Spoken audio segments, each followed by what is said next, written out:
Today on Security and Compliance Weekly, we've planned a very special episode where we're going to focus on the law. To do this, we have very, very graciously been able to procure a special guest. I'm not going to do much in the way of the introduction. I'm going to let our co-host John Snyder take care of that. Suffice it to say, we are joined today by Priya Chaudhry, who is known in the legal world as one of the premier criminal trial lawyers in the United States. So we're all going to be on our best behavior and be on our toes and hopefully not do anything that gets us in trouble. All this as we continue our journey of tearing down silos and building bridges, as we're venturing into this world of law and order.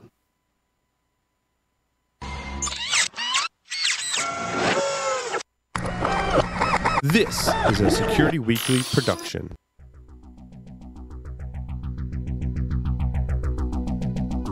And now, it's the show that bridges the requirements of regulations, compliance, and privacy with those of security. Your trusted source for complying with various mandates, building effective programs, and current compliance news. It's time for Security and Compliance Weekly. The average cost to respond to an insider threat is $11.45 million. That's a lot of reasons why a functional insider threat program must be a core part of any modern cybersecurity strategy. To protect your organization's sensitive data and meet compliance requirements, you need controls in place to deter, detect, and disrupt insider threats. With ECRAN system, you can meet control requirements imposed by compliance mandates all within one insider threat management platform. Get your free 30-day trial at securityweekly.com/ECRAN. That's EKRAN, and fulfill your compliance requirements. It's the end of the quarter. You've got a mountain of compliance tasks to complete, daily requests from sales for security documentation, and an upcoming audit. You're waiting on evidence requests, and you can't find the policy you wrote last week. Compliance management is hard. Aptable Comply makes it simple. Comply is an end-to-end, purpose-built GRC platform to manage compliance. From automating evidence collection to integrating with your existing SaaS tools, Comply simplifies the hardest parts of managing compliance. Reduce manual processes and build trust with your customers. Visit securityweekly.com/Aptable to learn more. Welcome to episode number 41 of Security and Compliance Weekly, recorded on September 1st, 2020, which, as it turns out, happens to be International Women in Cyber Day. So find a woman in cyber and thank her for her service. I'm your host, Mr. Jeff Mann, and joining me today are my illustrious co-hosts, Mr. Josh Marpet, Mr. Scott Lyons, and John Snyder, Esquire. Gentlemen, welcome to the show. Always a pleasure. Hey, thanks very much, Jeff. And I got to apologize. I'm in my home office in Manhattan, and there's sirens going on. So if it sounds like a war zone, you know why. Well, that's the law part of Law and Order, right? Well, we may be somebody may be getting Priya a new client. I don't know, but there you go. I'd like to start out. Hold on, John. I got a few announcements before I officially turn the reins over to you. So okay, hold that thought. Join Security Weekly's mailing list for our webcast virtual training announcements and to receive your personal invitation to our discount server. You can do this by visiting securityweekly.com/subscribe, clicking the button to join the list.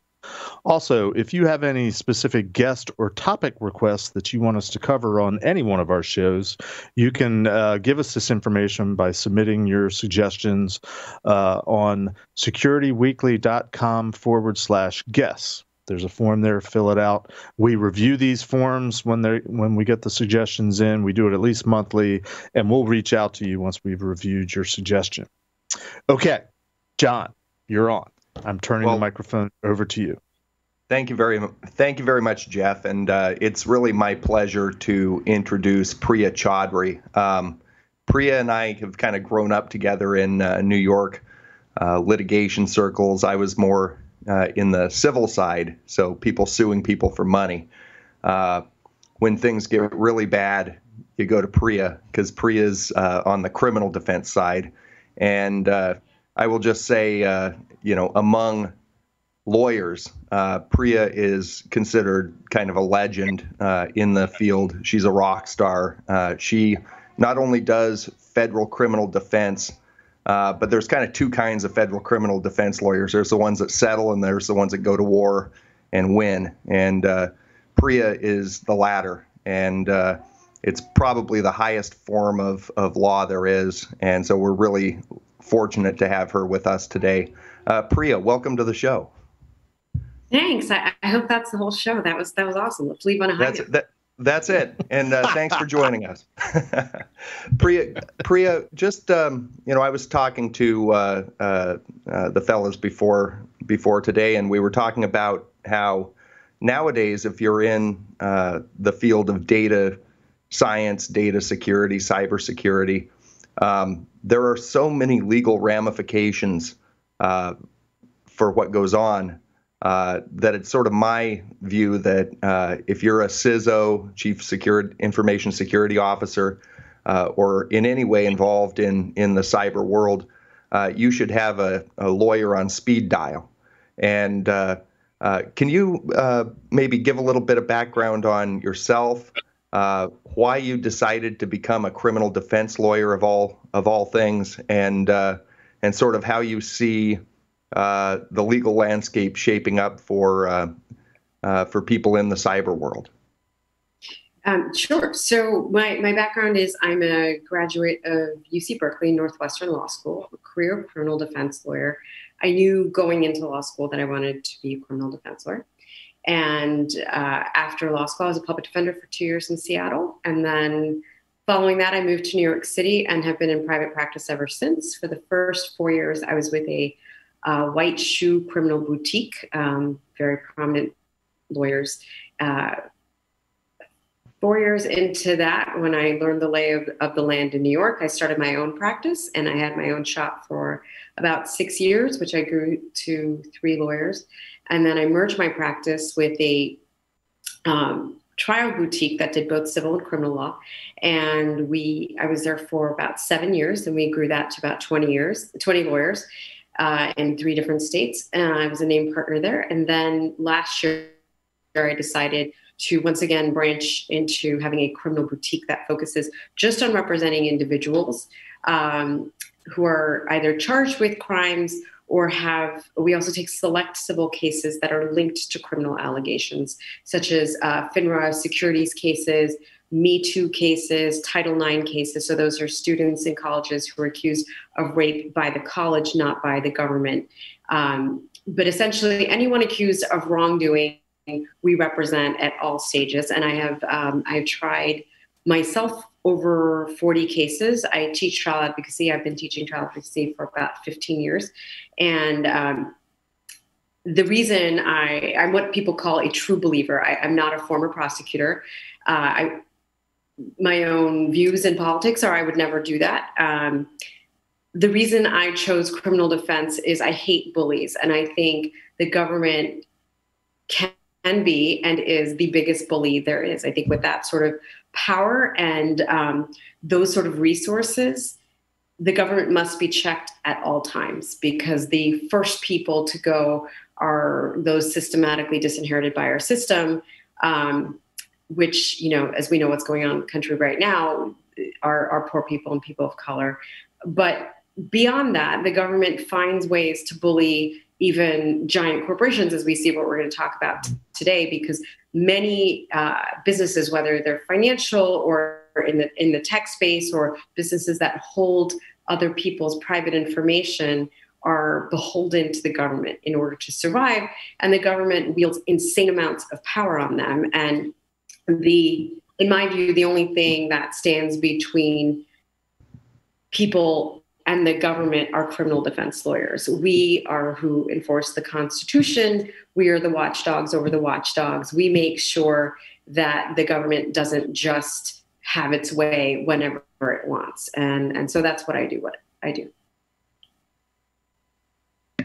And we're with Priya Chaudhry. And Priya, for the benefit of the audience who may not be intimately familiar with how the criminal defense process works, talk a little bit about the degree of power that the federal government has in terms of, A, they can decide what they think is illegal, which in many cases the statutes are written intentionally vaguely so that they can, in effect, have the flexibility, they like to say flexibility, which really means raw power, to bring charges in all kinds of different scenarios.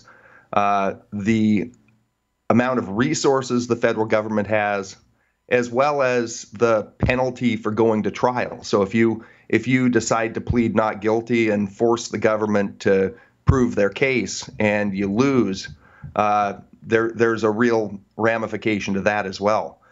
So in terms of being on the side of the underdog, talk a little more about the power that the federal government has. Yeah, these are all very important points in why the system, it's not a broken system. It actually is doing exactly what it was designed to do, which is to, what is the phrase, to shoot a mouse with a cannon. The government has the ability to take any federal penal statute and interpret it however it wishes in order to charge someone with a crime.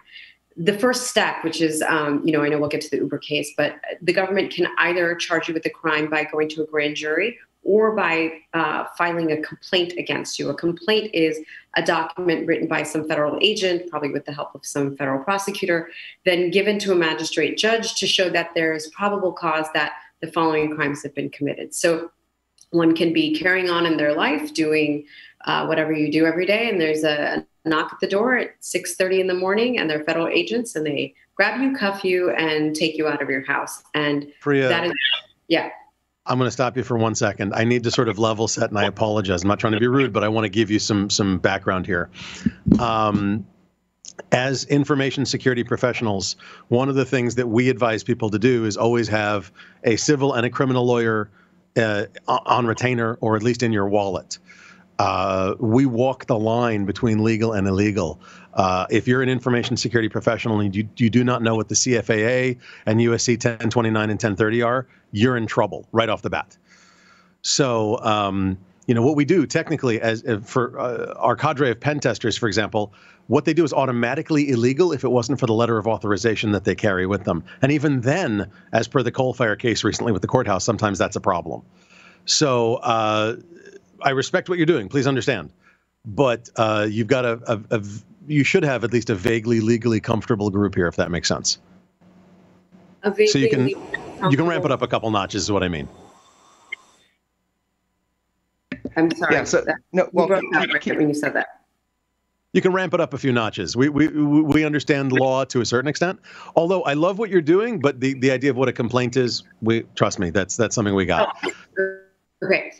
So for the most part, the statutes that the government enforces are written so long ago that until recently, as you know, they were using 18 USC 1343, which is the wire fraud statute, to deal with cyber issues in the criminal law, which made it so vague, as John suggested, that they could basically initiate a criminal case against anyone. Once you're in the criminal system, in the federal criminal system, I always tell my clients there's really only two ways out once you're in that room. One door is to go to trial and another is to settle.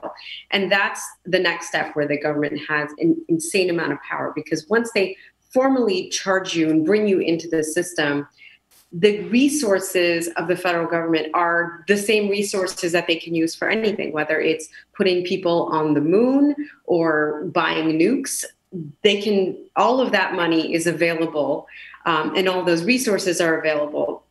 As many federal prosecutors, as many paralegals, as many experts as they need. It's all available to the government to try to break a defendant down.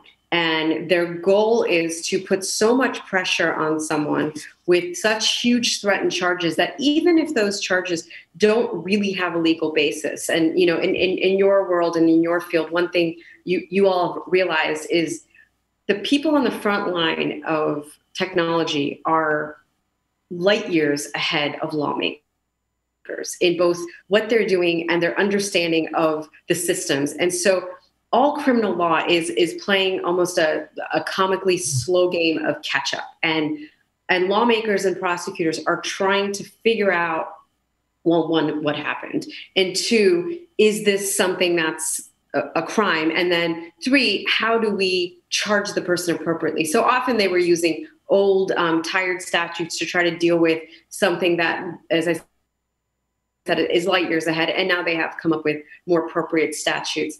When they write these statutes, they have to figure out not just how to make it comply with due process to give people notice of what is a crime and what isn't. And this, I'll just drop a quick footnote. One of the reasons that John and I met in the legal world is there's so much that happens that lives in the Venn diagram between just civil law and criminal law. There are lots of, I used to joke that when someone makes a mistake, they call John, and when they do it on purpose, they call me, right? But it's the same behavior, and that's sort of what the allegation is. And often things can be considered a dispute between two individuals that's resolved by a lawsuit or a settlement, but maybe one of those individuals gets angry and goes to the feds, and now it's a criminal case, and now it's not one person's resources against another, it's an individual against all the resources of the federal government.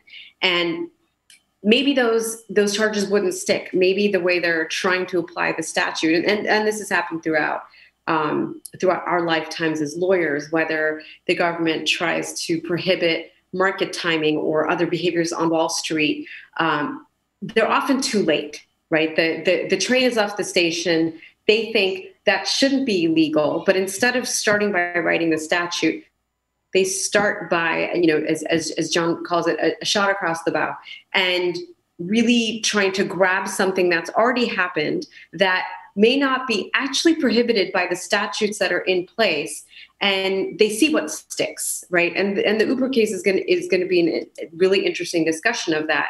And great lawyers will come up with fabulous argument. I would love to be defending the charges in the Uber case. There's so many flaws in the government's theory, but to actually get there and explore them and exploit them and maybe destroy their case, because I'm not sure it's sound, would require a tremendous amount of resources for the defendant. This defendant might have them, but we're talking about all defendants. Everyone is the same in the federal criminal system, whether you are the poorest of the poor, the richest of the rich, or have the assets of a corporation. And so then you get to what John referred as the trial penalty, the real day.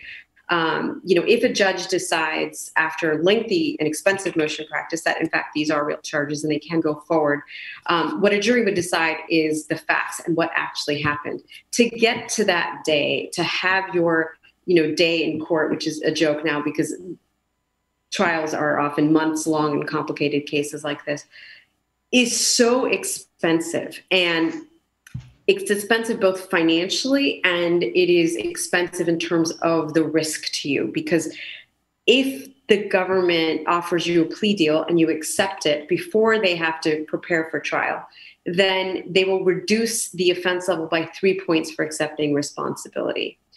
But if you don't plead guilty and you actually insist on having your constitutional rights come to fruition, which would be just shocking to anyone to understand this, but that if you actually insist on your constitutional rights, the government will not move to reduce the offense level if you are convicted.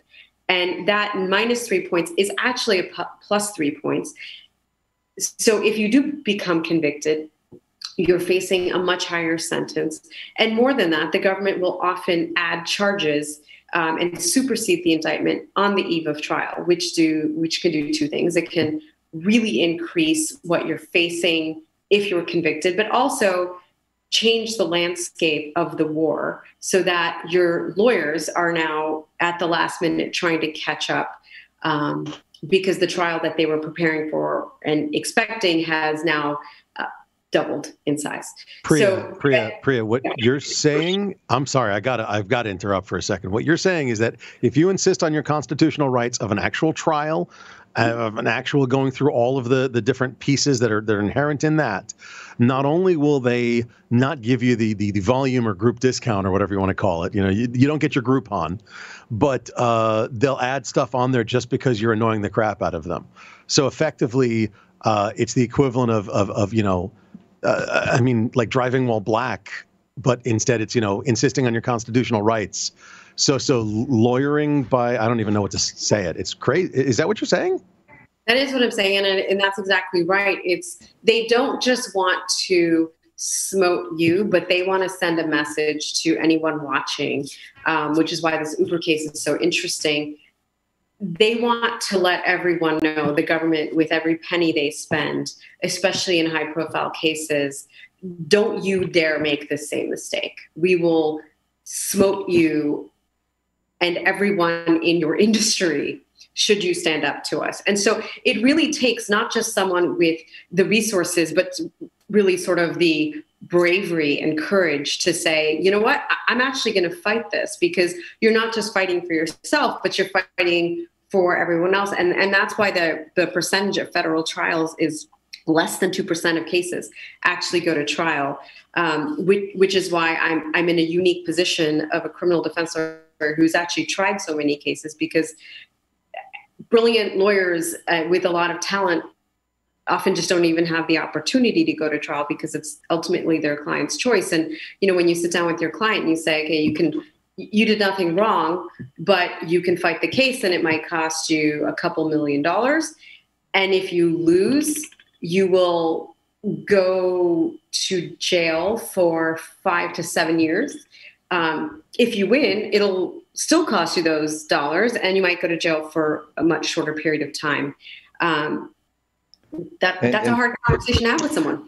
So Priya, let me just jump in for a moment, if you don't mind, Priya, because there's another element of something that you mentioned, and I want to focus on it.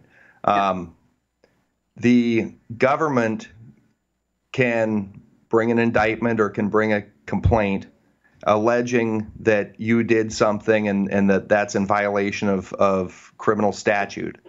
And in cases where the subject matter is new and novel, so like we've had 80 years of cases involving the securities law, and so there's a pretty good corpus of case law saying what's legal and what's not legal.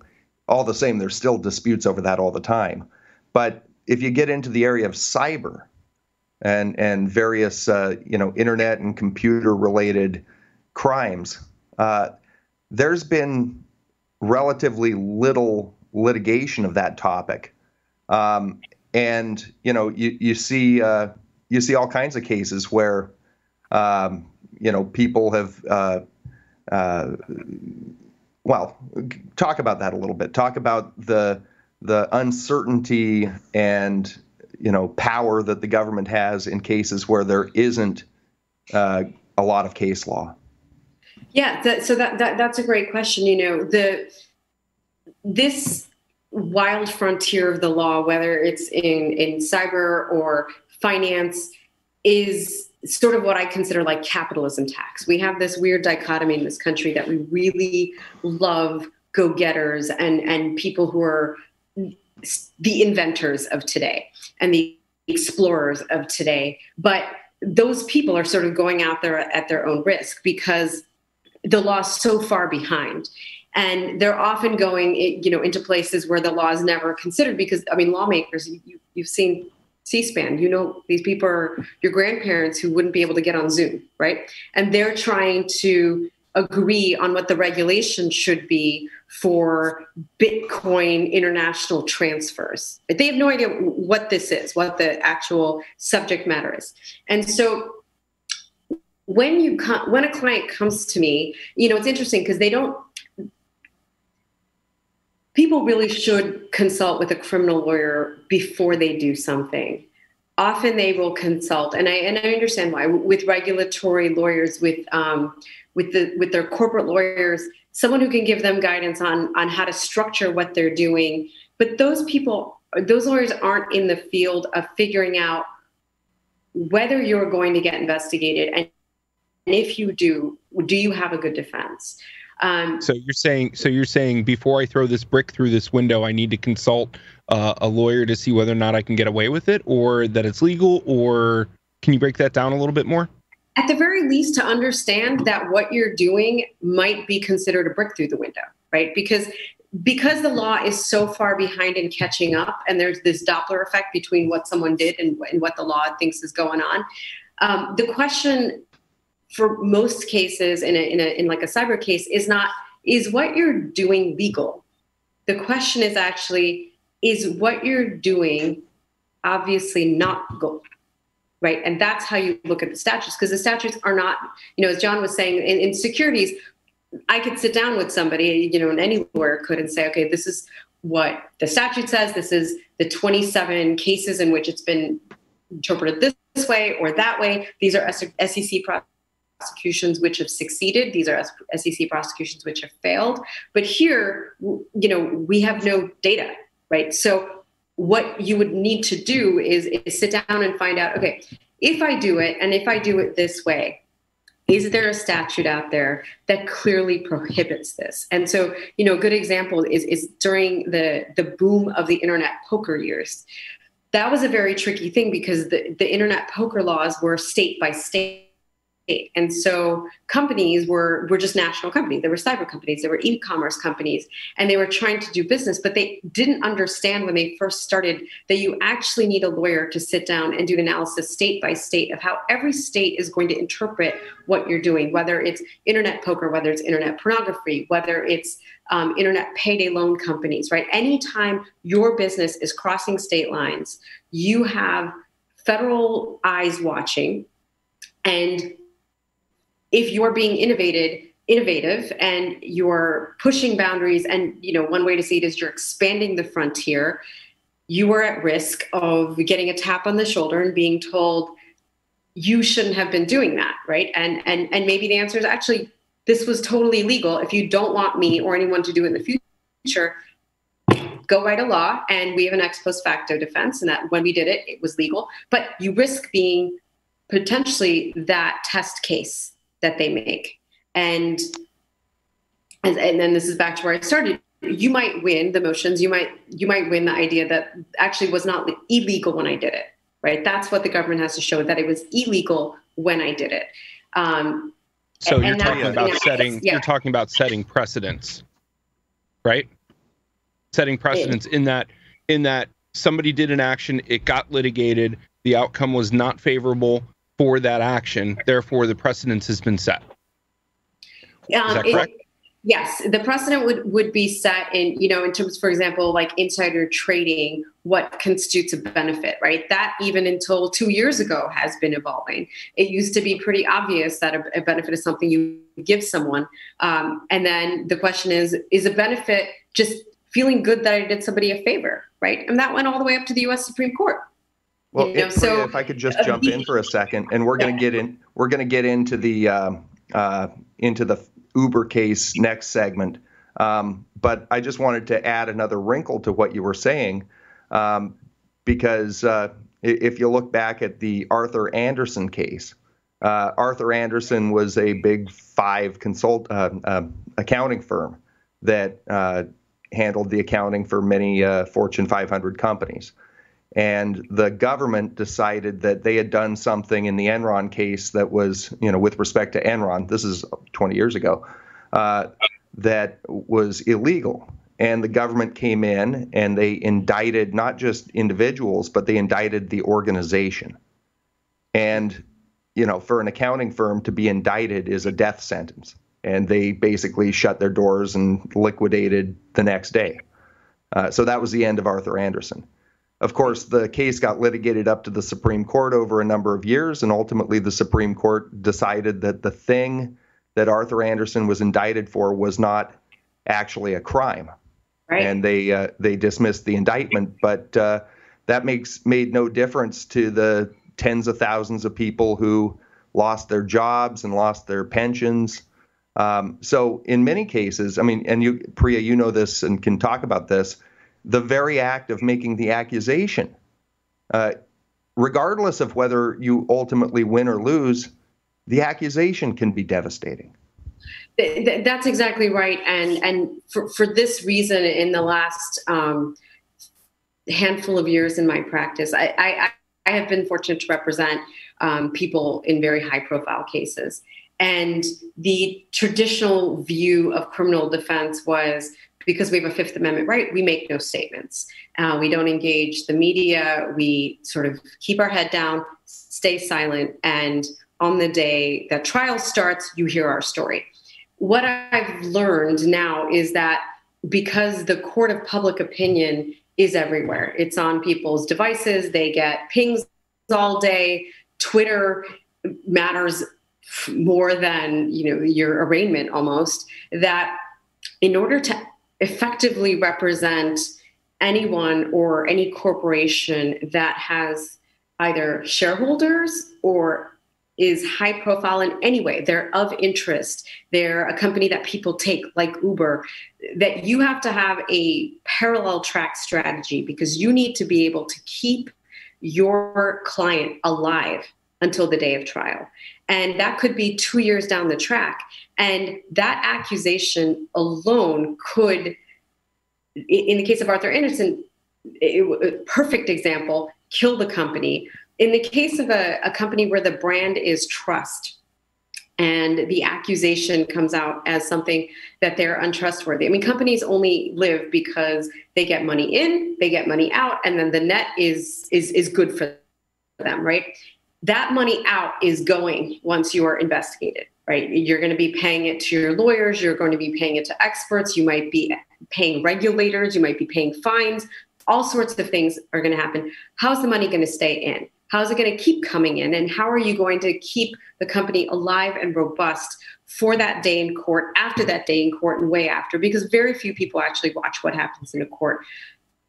You cannot reduce in 140 characters, 3 days of trial. But everybody's sort of watching the court of public opinion. And so at this point, when I talk about these parallel strategies, I always bring in a crisis communication expert, because I realize lawyers are not well equipped to be able to get the brand and the message out there. Because what I'm thinking about is, how do I win this case? How do I deconstruct the charges? How do I narrow down the evidence and figure out what comes in, what doesn't come in, what is relevant, what's not relevant?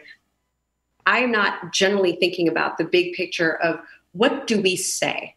What does my client say while this is all going on? What statements should be made that both preserve all your rights at trial and can't be held against you, but at the same time, cut through and get to your stockholders, get to your end users, get to your future users. And these are the sort of things that will kill a company. If you do not, a company or even an individual, if you have a high profile individual, whether it's a sports figure or Hollywood figure or celebrity in some other way, their brand is everything. And if you don't know that and you don't embrace that and have a professional and an expert involved in every decision you make, whether you reply to the media, how you reply to the media, what steps do you take to keep the company alive while you fight in court, then it becomes a Pyrrhic victory. As soon as the Supreme Court says it wasn't a crime, that's nice. We can all celebrate that over the grave of your company, because by then the company is dead. So. And yeah. Priya, let me just, because we're going to, next segment, we're going to get into the nitty gritty of the Uber case. But what I'm hearing you say, and I'd like to make it more explicit, we have a lot of, thousands of security professionals that are listening right now, or will listen to this eventually.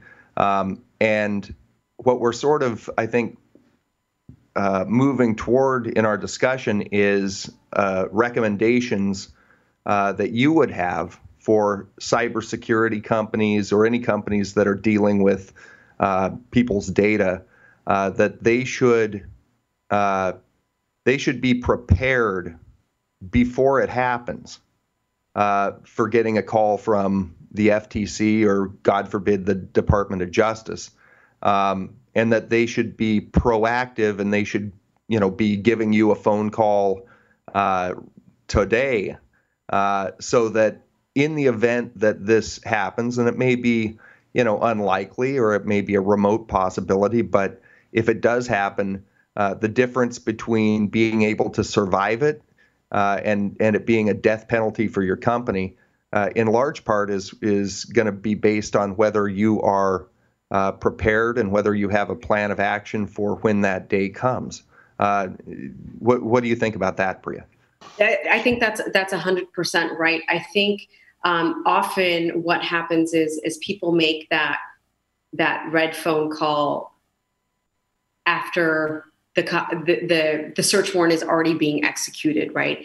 While their employees are being questioned, while the papers are already running the story, and by then, the train has left the station, and you don't have any plan in place, right?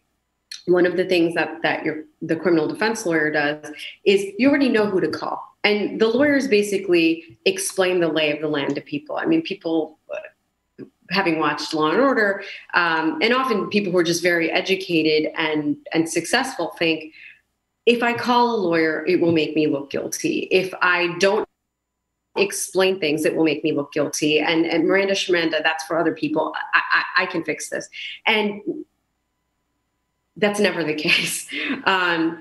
You sort of need to already have someone that you know and that you trust, because once that shot is fired and you're at war, it's the wrong time to be interviewing and trying to figure out who you're going to have be the general in your army in this war.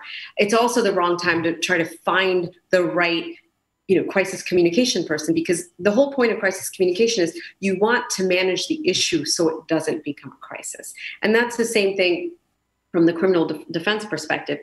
You want the company to have a lawyer that they can trust, who knows exactly what needs to be done if there's a subpoena that shows up, if there's a search warrant, if there's a knock at the door, if someone gets arrested, and also someone to sort of liaison with maybe the corporate lawyer that you're always dealing with, so that you can just check, well, what do you think of this? Should we answer these questions that this regulator has asked? And if so, can you just look over the answers? Because I want to make sure we're not accidentally confessing to a whole raft of felonies in answering these questions. And then you want everyone in the corporation to understand, what do we do if the alarm goes off, right? I mean, companies are very shy about having this sort of plan in place. And I think that's a huge mistake, because every individual at a company can have their own lawyer. And I think a company would benefit by having, for example, Deutsche Bank. Deutsche Bank always in the news. Deutsche Bank's general counsel in the United States has put together a binder of probably 50 lawyers that are pre-approved and vetted by Deutsche Bank, that are available to any Deutsche Bank employee who needs a lawyer for any reason. And they do that so that they can be prepared, because don't expect, just because you have a big company that everybody knows about, that the first call will go to the head of the company. That first call may go to one of your programmers. It may be a tip from someone. That goes to a secretary. Someone could get a knock at the door that you don't expect. And so to have that corporate message out there of, we have your back. We don't want anyone, hanging in the wind if cops show up, if agents show up. And so here's who you can call, right? Speaking of phone calls. Speaking of phone calls, this is a really good time to make a call to Jeff. Yeah, I was going to say, speaking of crisis communications, we kind of need to take a break. And it's so hard to pause the conversation, but we really need to take a quick pause, and we'll be right back. So break time.